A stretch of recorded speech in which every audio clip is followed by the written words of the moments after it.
Hi guys, so a few weeks ago I cured half a salmon in beetroot, vodka and dill, and it was as delicious as it was so beautiful. Not only that, but it looked way more complicated and difficult than it really was, so people you serve this to will think you have mad skills.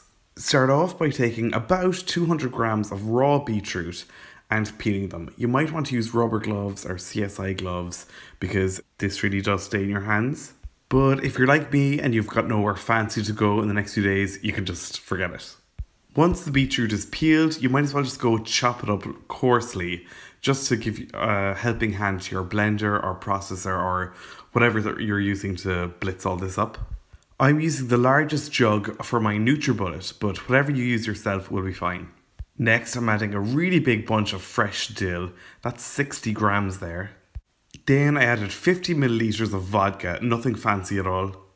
Next, I roughly weighed out 100 grams of rock salt.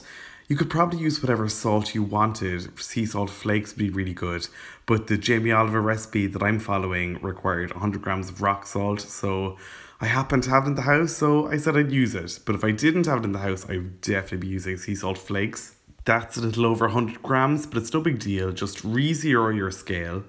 Now add roughly 50 grams of unrefined sugar. The recipe calls for demerara sugar, which is what I'm using, but any light or dark brown sugar I'm sure will be fine here.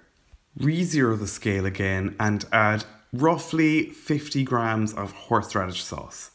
Now you're going to want to add the salt, sugar and horseradish to your blender.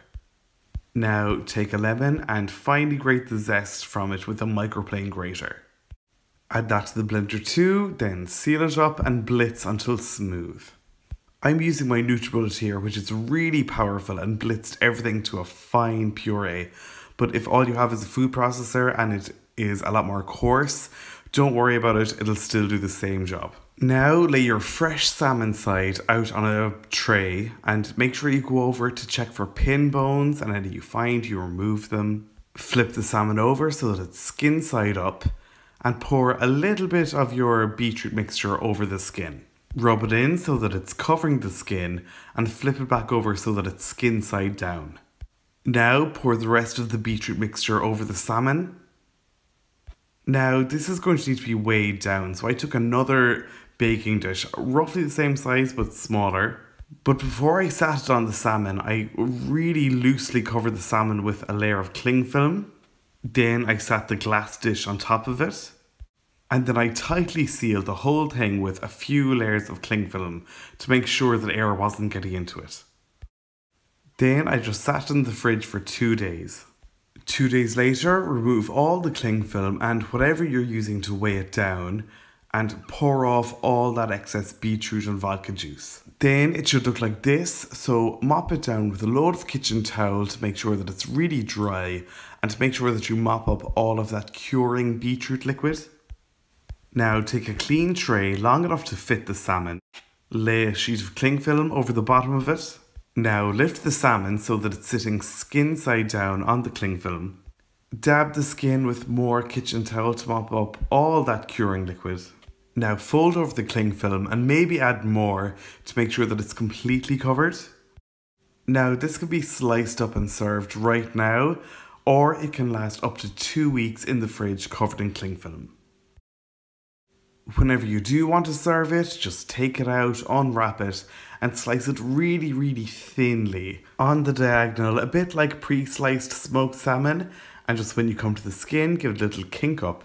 And just look at the colour of that. It's also really tender and flavoursome. It's so delicious and really worth doing.